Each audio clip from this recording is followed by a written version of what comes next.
Hello dear students. मेरा नाम अनिल कुमार श्रीवास्तव है। मैं आज चाइल्ड राइट्स पर चर्चा करने वाला हूं। जैसा कि मैं पहले से बताता आ रहा हूं, मंडे टू थर्सडे मैं जनरल नॉलेज, जनरल स्टडीज़ और करंट अफेयर्स पर चर्चा करता हूं। तो इसी क्रम में आज मैं जनरल स्टडीज़ के एक टॉपिक पर चर्चा कर। जनरल स्टडीज़ थोड़ा सा व्यापक होता है। सिविल सेवा की तैयारी, चाहे आप राज्य स्तर की कर रहे हों, चाहे यूपीएससी सिविल सेवा की कर रहे हों, लेकिन सबके लिए थोड़ा सा विस्तार में जानना जरूरी होता है। इसमें पीछे के से चीज़ों को लिंक करना होता है और आगे तक ले जाना होता है। जनरल नॉलेज पीस मिल इंफॉर्मेशन होता है, सिंगल पीस इंफॉर्मेशन होता है जो बैंक पीओ वगैरह में पूछा जाता है। अब जैसे भारत सरकार ने अभी, आप जैसे मान लीजिए state bank of India PO का आप एग्जाम दे रहे हैं तो उसमें पूछ देगा भारत सरकार ने अभी मुद्रास्फीति संबंधी आंकड़े जारी किए हैं, तो यह इस समय कितना है। तो जाहिर है कि भारत सरकार का जो भी इकोनॉमिक अफेयर्स सेल है मिनिस्ट्री ऑफ कॉमर्स के तहत, या जो भी है सीएसओ के आंकड़े वो करके पूछेगा, उसमें देगा बाकायदे। ठीक है, यानी सेंट्रल ऑर्गेनाइजेशन फॉर स्टेटिस्टिक्स, ये सीएसओ के सेंट्रल स्टेटिस्टिकल ऑर्गेनाइजेशन भी कहते हैं। ठीक है, तो इसके आंकड़े भी दिए जा सकते हैं, यानी सीएसओ का जिक्र किया जा सकता है, या इकोनॉमिक अफेयर्स ऑफिसर या ऑफिस का जिक्र किया जा सकता है, या किसी और चीज़ का जिक्र किया जा सकता है। तो इसका भी आपको ध्यान रखना होगा। लेकिन इतना ज़रूर है कि जनरल नॉलेज में पीस मिल इंफॉर्मेशन पर ही फोकस किया जाता है। जनरल स्टडीज़ में भले ही हम लोग चीज़ों को थोड़ा सा डिटेल में पढ़ते हैं, विस्तार में पढ़ते हैं, जिसमें कि ओरिजिन यानी इनका गठन कब हुआ, इनका काम क्या है, ये किस तरह से काम करते हैं, इत्यादि चीज़ों पर भी हम चर्चा करते हैं। खैर, इस समय हम लोग जिस विषय पर चर्चा करने जा रहे हैं वो चाइल्ड राइट से रिलेटेड है। मैं कई बार आप लोगों से कह चुका हूँ कि मेरे चैनल को सब्सक्राइब किया करिए। कोई ज़रूरी नहीं है कि हमेशा आपको ये वीडियो, आप चूँकि इस समय तो मैं फ्री हूँ तो डेली डाल रहा हूँ, हो सकता है 2 दिन 3 दिन की गैप पर भी कभी कभार ये वीडियो, और एक दिन में 2-3 वीडियो 4 वीडियो भी पड़ सकता है। इसलिए सब्सक्राइब करना ज़रूरी है कि जैसे ही हम वीडियो डालेंगे आपको पता चल जाएगा और आप जो है इस चीज़ को देख सकते हैं और इससे लाभ उठा सकते हैं।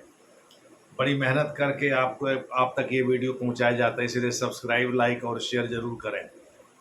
खैर, चलिए अब हम चलते हैं। पहला पहला काम आपका होगा इस्टेब्लिशमेंट को डिस्कस करना। चाइल्ड राइट्स पे सबसे पहले आप यूनाइटेड नेशंस के द्वारा जो पहल की गई international declaration on child rights 1959 में, उसका जिक्र करेंगे।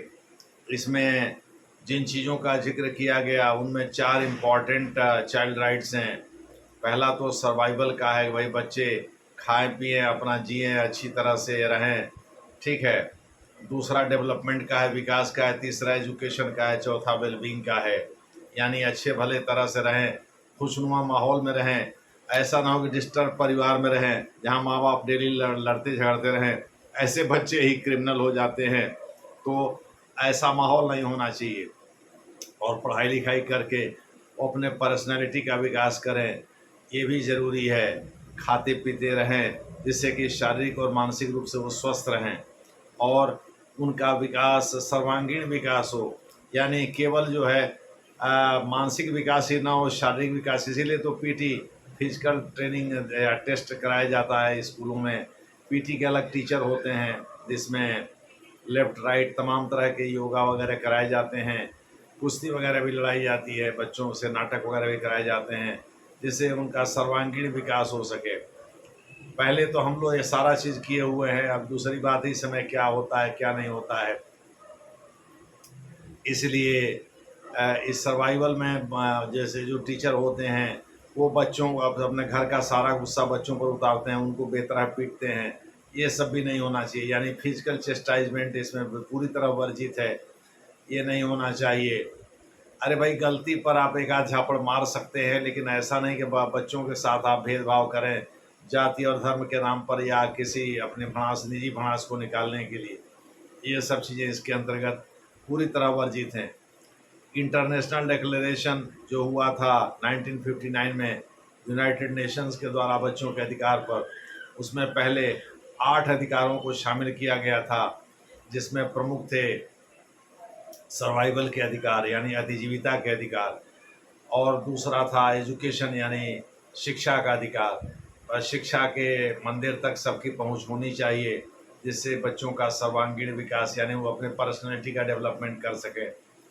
तीसरा प्रोटेक्शन का अधिकार यानी उनको परिवार, माता पिता और समाज और सरकार के द्वारा प्रोटेक्शन चाहिए, जिससे कि वो बाहरी झंझावातों से दूर रहें, अनावश्यक रूप से दिमाग उनका ना उलझे।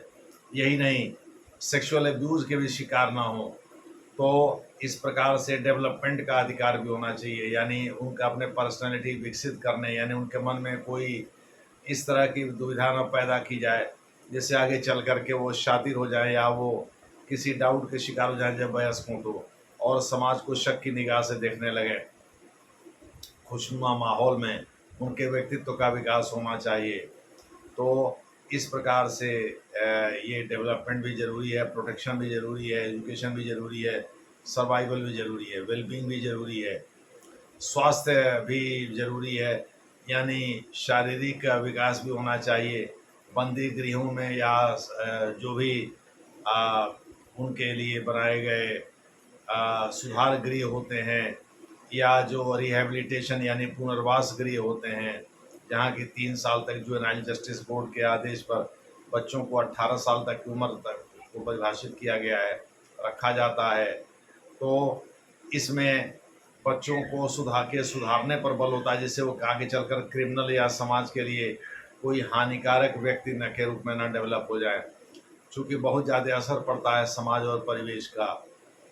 इसीलिए नॉन डिस्क्रिमिनेटरी एनवायरनमेंट पर भी फोकस किया गया है। ये सब कुछ ऐसे अधिकार हैं जो कि बच्चों को मिलने ही चाहिए। मोटे तौर पर आप कह सकते हैं कि जिन 4 अधिकारों का हमने जिक्र किया वो तो इम्पॉर्टेंट हैं ही, लेकिन वास्तव में इनके लिए 8 नहीं बल्कि 10 बाद में चल कर के United Nations international declaration on child rights में 10 तरह के अधिकार शामिल कर लिए गए थे, और उन 10 अधिकारों का जिक्र है। दूसरे शब्दों में सरकार से मदद भी मिलनी चाहिए बच्चों को आगे बढ़ाने में, इंस्टीट्यूशनल हेल्प होना चाहिए, कानूनी हेल्प होना चाहिए। अब जैसे 4 कानून हैं जिनके द्वारा बच्चों को संरक्षण मिलता है, कई तरह के इंस्टीट्यूशंस हैं उनके द्वारा भी बच्चों को संरक्षण मिलता है। अब जैसे क्राई, ये एक एनजीओ है, प्राइवेट एनजीओ है, लेकिन काफ़ी काम चाइल्ड राइट्स एंड यू, ये बच्चों के अधिकारों के संरक्षण की दिशा में काफ़ी काम करता है। ये एनुअल सर्वे भी करता रहता है। अभी उसने 6,632 बच्चों पर सर्वे किया, और भी बच्चों पर किया होगा, तो उसने अनुमान लगाया कि 6,632 बच्चे जो है वो पीड़ित रहे हैं सेक्सुअल ऑफेंसेस के, यानी लैंगिक अपराधों के पीड़ित रहे हैं। कुछ वयस्क लोग होते हैं जिसमें रेड्डी और सतीश जैसे लोग होते हैं, चाहे वो श्रीलंका का मामला हो, चाहे वो इंग्लैंड में तो स्कॉटलैंड यार्ड ही बना, पुलिस ने ही एक चिल्ड्रन विंग बना रखा है। बच्चों के अधिकारों के संरक्षण और उनको किसी भी प्रकार के लैंगिक शोषण से बचाने के लिए उसने एक विंग ही अलग बना रखा है, जो कि मैन किया जाता है स्कॉटलैंड यार्ड के पुलिस के द्वारा।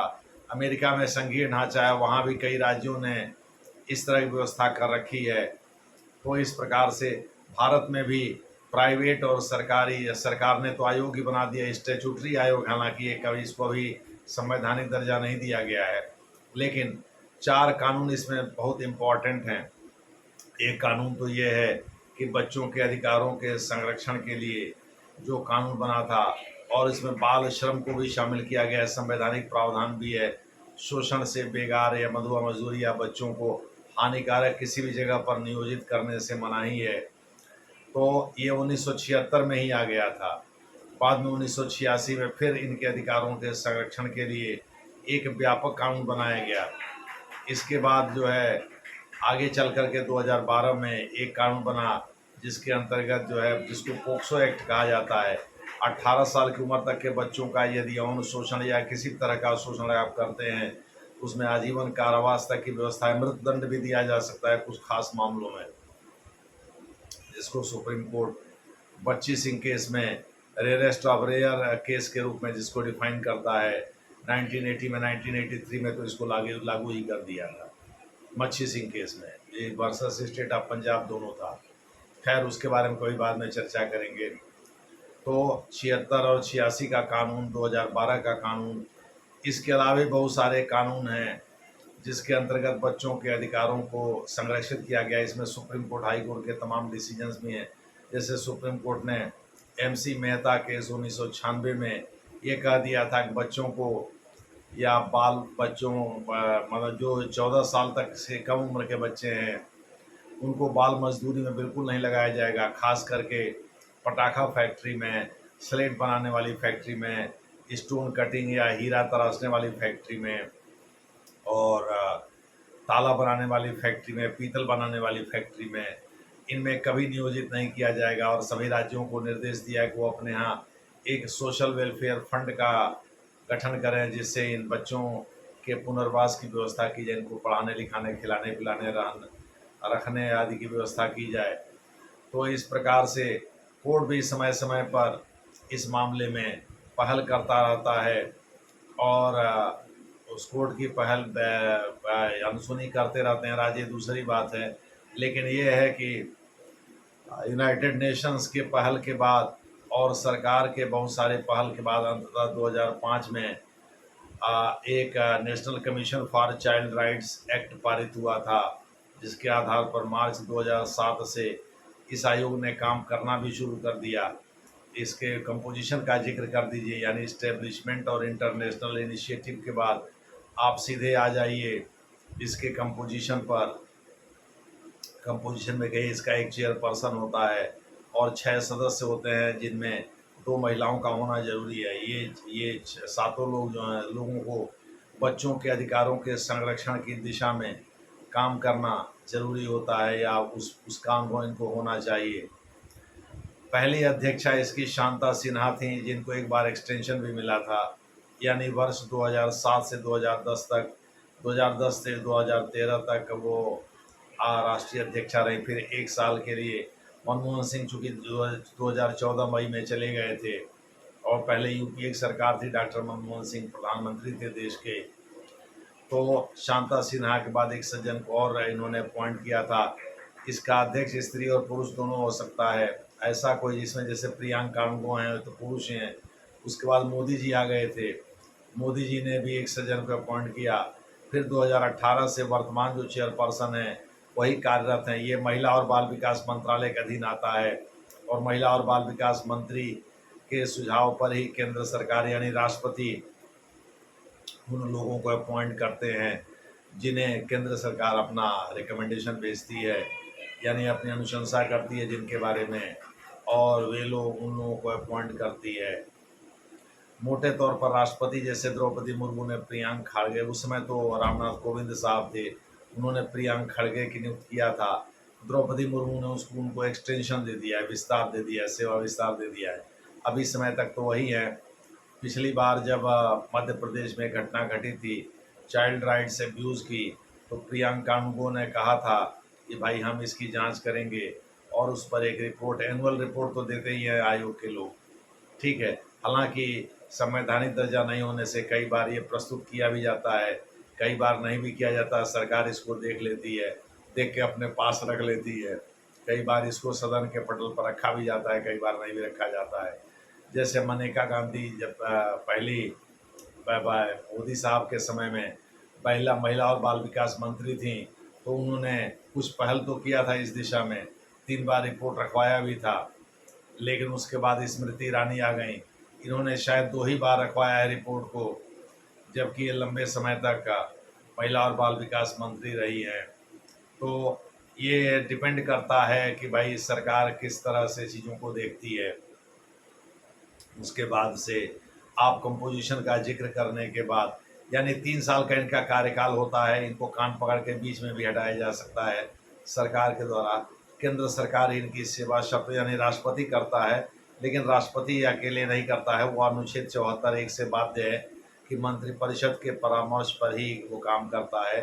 मंत्रिपरिषद के परामर्श का सीधा मतलब होता है कि आप प्रधानमंत्री जैसा चाहता है, वो भी नरेंद्र मोदी जैसा, जिनके इशारे पर ही बीजेपी चलती है, तो प्रधानमंत्री जैसा चाहता है वैसे ही आगे चीज़ें होती हैं।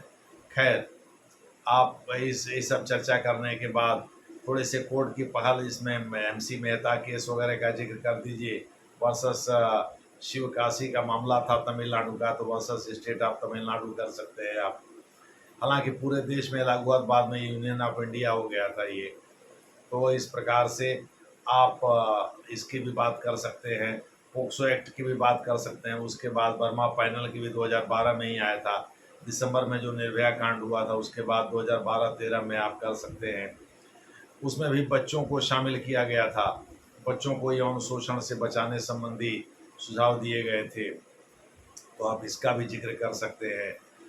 तो इस प्रकार से जो है आप केंद्र सरकार के संवैधानिक पहलू का भी जिक्र कर सकते हैं, 15(3) का, अनुच्छेद 42 का, अनुच्छेद 39 स्मॉल एफ का भी जिक्र कर सकते हैं। आप कह सकते हैं बच्चों के अधिकारों के संरक्षण के लिए केंद्र सरकार ने भी कई पहल किया है, उनका भी जिक्र आप कर सकते हैं। खास करके सुप्रीम कोर्ट के निर्देशों के आधार पर, जैसे एशियाड केस का 1983 का जिक्र कर सकते हैं। पुनः संवैधानिक पहलू में ही आप अनुच्छेद 23 और 24 का भी जिक्र कर सकते हैं। ठीक है, तो इस प्रकार से आप संवैधानिक और कानूनी पहल और सुप्रीम कोर्ट की या अदालतों की दखल इसमें कर सकते हैं। हाई कोर्ट तक का जिक्र करने की जरूरत नहीं, कितना जिक्र करिएगा, हाई कोर्ट ने तो बहुत मामलों में तमाम बातें की हैं, तो किस किस हाई कोर्ट का जिक्र किया जाएगा। इसलिए सुप्रीम कोर्ट का ही जिक्र करिए और वही मामला को ख़त्म कर दीजिए।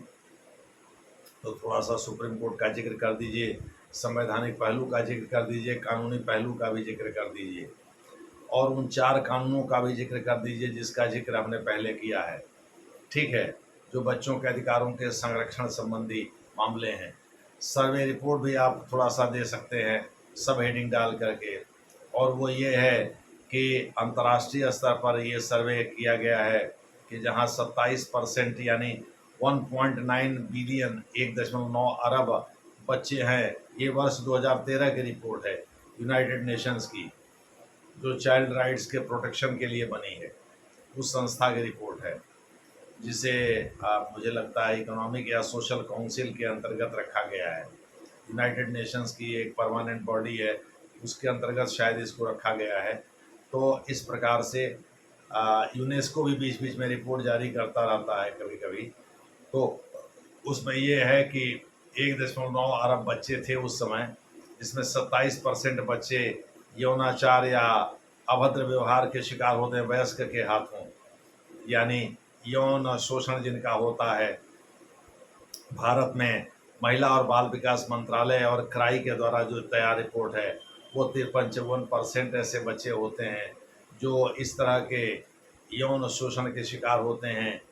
6,632 आपको आंकड़ा बताया ही था सर्वे में, जो क्राई द्वारा सर्वे कराया गया था उसमें, जिसमें महिला और बाल विकास मंत्रालय ने भी सहयोग किया था। उस सर्वे में 6,632 बच्चों ने बताया कि भाई ऐसा है कि हमारे साथ किसी न किसी समय नियर एंड डियर परिवार के ही लोग, परिवार के करीबी लोग, नाना या इस तरह के लोग जिनके ऊपर शक नहीं किया जा सकता, यानी तीसरी पीढ़ी के लोग यौन अत्याचार करते हैं, यौन हिंसा करते हैं या यौन लैंगिक क्रिया में इन्वॉल्व होते हैं, यानी सेक्सुअल ग्रेटिफिकेशन करते रहते हैं। इस प्रकार से आप ये रिपोर्ट दे सकते हैं, ये रिपोर्ट का हवाला दे सकते हैं, क्राई और महिला और बाल विकास मंत्रालय के द्वारा जारी रिपोर्ट का भी जिक्र कर सकते हैं, जो भी हाल में जारी किया गया था। ठीक है, कोविड के ठीक कुछ दिन पहले इसे एनसीपीसीआर ने ही जारी किया था। NC national campaign for the protection of for the people's right to information, NCPRI भी एक मूवमेंट है, उसका जिक्र मत करिएगा, वो अरुणा राय से रिलेटेड है, वो सूचना के अधिकार से रिलेटेड है, जिसका जिक्र मैं कर चुका हूँ। मैं एनसीपीसीआर का जिक्र कर रहा हूँ बार बार, तो आप इसी का एनसीपीआरआई का जिक्र मत कर दीजिएगा। वहाँ पी का मतलब पीपल से प्रोटेक्शन से नहीं है, ठीक है, पीपल्स राइट टू इंफॉर्मेशन से है। यहाँ प्रोटेक्शन ऑफ चाइल्ड राइट से मतलब है। तो एनसीपीसीआर का यहाँ जिक्र करिएगा, और वर्ष 2005 चूँकि दोनों के लिए है, तो आप कहीं गलतफहमी के शिकार ना हो जाएं। तो इस प्रकार से थोड़ा सा ध्यान रखिएगा। खैर, तो इन सब चीज़ों का जिक्र कर दीजिए। उसके बाद से सीधे आ जाइए फंक्शन पर। फंक्शन में आप बताइए कि भाई बच्चों के सेफ गार्ड यानी सुरक्षा के लिए जो कदम उठाए गए हैं सरकार के द्वारा, उनकी जांच कर उन पर रिपोर्ट, उनको और बेहतर कैसे किया जा सकता है, सरकार के पॉलिसीज और लॉज का भी अध्ययन करती है ये आयोग करता है, और उसी अनुसार बच्चे सुझाव देता है सरकार को कि और क्या करना है। किसी और तरह के अंतर्राष्ट्रीय ट्रीटीज वगैरह की भी का भी अध्ययन करता है, संधियों चाहे समझौतों चाहे विचारों का अध्ययन करता है, और ये देखता है कि सरकार ने उनको कहाँ तक इनकारपोरेट किया है अपने पॉलिसीज में, प्रोग्राम्स में, स्कीम्स में, और नहीं तो उस अनुसार सुझाव देता है। ये आप चौथे पॉइंट में जिक्र करिएगा, पॉलिसीज, लॉज, प्रोग्राम्स, स्कीम्स आदि का जिक्र जब करिएगा तो ये चौथा पॉइंट बना दीजिए। कुल 17 पॉइंट हैं, लेकिन कोई जरूरी नहीं कि 17 पॉइंट ही आप जिक्र करें। इसके बाद जो है यानी ह्यूमन राइट्स का ये सबसेट है। इसके बाद उन चीज़ों का भी अध्ययन आप करती है ये आयोग जो कि बच्चों के एन्जॉयमेंट, फुल एन्जॉयमेंट यानी जीवन के मज़े लेने, आनंद लेने, जैसे बच्चे घूमते हैं, टहलते हैं, विभिन्न कल्चरल प्लेसेस को देखते हैं, तो उस मामले में कोई आतंकवादी घटना पर कश्मीर जाना चाहें तो कश्मीर घाटी में पता चला आतंकवादी घटना का ही डर उसका साया मंडरा रहा है, तो वो जा ही नहीं पाएंगे। तो आप उसका भी जिक्र कर सकते हैं कि भाई उन चीज़ों का अध्ययन करना, उन घटनाओं, उन परिवेशों का अध्ययन करना जो बच्चों के एन्जॉयमेंट में बाधक होते हैं, जैसे आतंकवादी घटनाएं, तो सरकार को उन्हें रोकने के लिए उपाय बताने का मैंडेट इनको मिला हुआ है, यानी ये भी एक फंक्शन है।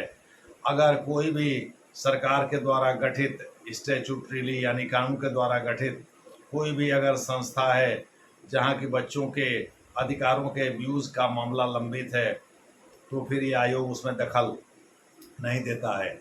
अदालतों में अगर बच्चों के अधिकारों संबंधी कोई मामला चल रहा है, अदालतों में ही चलेगा, क्योंकि इसके पास तो केवल सिविल कोर्ट का पावर है, यानी ये साक्ष्यों को मंगा सकता है, सम्मन कर सकता है अधिक से अधिक चीफ सेक्रेटरी डीजीपी को कि आप आइए, आप आ करके अपनी बात कहिए कि भाई इस मामले में आपके पुलिस के खिलाफ या आपके अधिकारियों के खिलाफ रिपोर्ट है, तो आप इस मामले में आप क्या कहना चाहते हैं, सरकार का पक्ष कैसे रखना चाहते हैं। हालांकि ऐसा होता नहीं है जनरली, चूँकि ये लोग सरकार के खुदे प्रोटेक्टिव होते हैं, सरकार के संरक्षण में ही, निगरानी में ही काम करते हैं, तो ये सरकार की मंशा के विपरीत जाते नहीं हैं। तो सरकार अगर, हाँ, विरोधी दलों की अगर वहाँ सरकार है किसी राज्य में, तो वहाँ के मामले जरूर ये देखते हैं। केंद्र सरकार में अगर परस्पर विरोधी, जैसे केंद्र में बीजेपी है, हिमाचल प्रदेश में कांग्रेस की सरकार है, मान लीजिए हिमाचल प्रदेश की कोई घटना हो, तो ये ऐसे मामले में एनसीपीसीआर बहुत ज़्यादा एक्टिव हो जाएगा और वो उस मामले को देखने लगेगा। जैसे अभी उसने बेंगलुरु के केस को लिया था और उसमें काफ़ी दखल किया था, लेकिन वही मध्य प्रदेश के मामले में टाइम मामला फिक्स हो गया।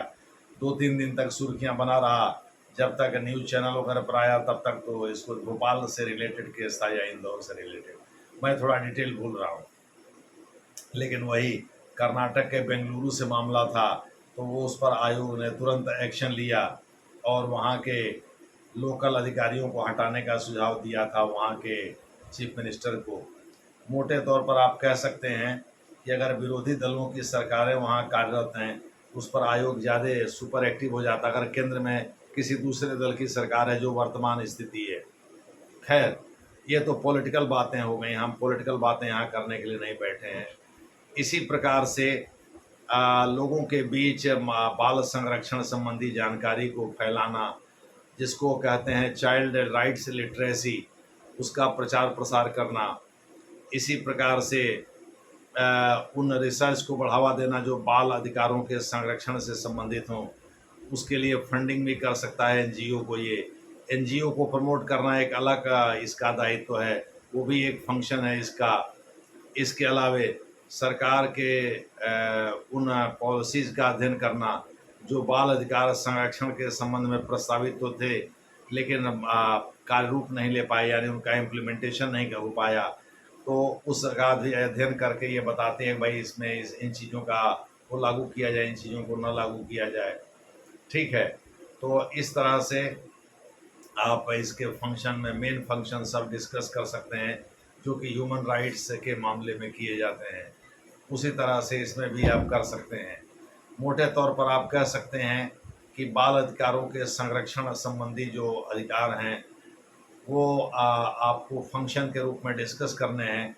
इन इसमें ज़्यादातर चीज़ें आपको मानवाधिकार, जिसका मैं जिक्र कर चुका हूँ, मानवाधिकार 1993 के संरक्षण अधिनियम के तहत जो फंक्शन निर्धारित हैं वो ज़्यादातर फंक्शन उसी से रिलेटेड है। बस उन सब जब मानवाधिकार की जगह चाइल्ड राइट्स आप जोड़ते चले जाइए। और एक अंतर्राष्ट्रीय पहल का जो United Nations universal international declaration on child rights का जिक्र जरूर, यूनिवर्सल नहीं, international declaration on child rights का जिक्र जरूर कर दीजिएगा। और एशियाड का केस का वो सब आप पहले बता चुके हैं। जब भी आप संवैधानिक और स्टैट्यूटरी प्रावधानों का जिक्र करिएगा, कोर्ट की पहल का जिक्र उसी के अंतर्गत कर सकते हैं। कोर्ट की पहल यानी हेडिंग आप हेडिंग में ही बना दीजिए ताकि एग्जामिनर को पहले ही पता चल जाए कि आप इसमें इन चीज़ों का जिक्र किए होंगे। वो सरसरी निगाह से चीज़ों को देख लेगा। और कंक्लूजन में अधिकारों के संरक्षण के संबंध में जो फेवरेबल चीज़ें हैं, ऐसा नहीं कोई पॉलिटिकल बात नहीं, जो इसके उपबंध हैं उनका जिक्र करके और इसको कंक्लूड कर सकते हैं। मतलब जो ऊपर डिस्कशन किए हैं उसी का निचोड़ जो फेवरेबल है आयोग के उसका जिक्र करके इसको ख़त्म कर सकते हैं। इस तरह से 5-6 हेडिंग इसमें बनाना पड़ेगा। 5-6 हेडिंग या सब हेडिंग बना करके आप इसको कंक्लूड कर सकते हैं। ये चाइल्ड राइट से संबंधित मामला था।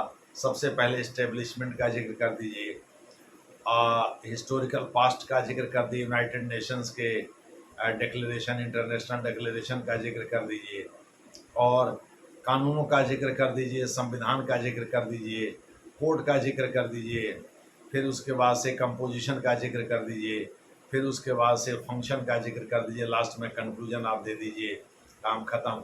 यानी दूसरे शब्दों में ये पूरा का पूरा मामला आप डिस्कस कर देंगे। धन्यवाद।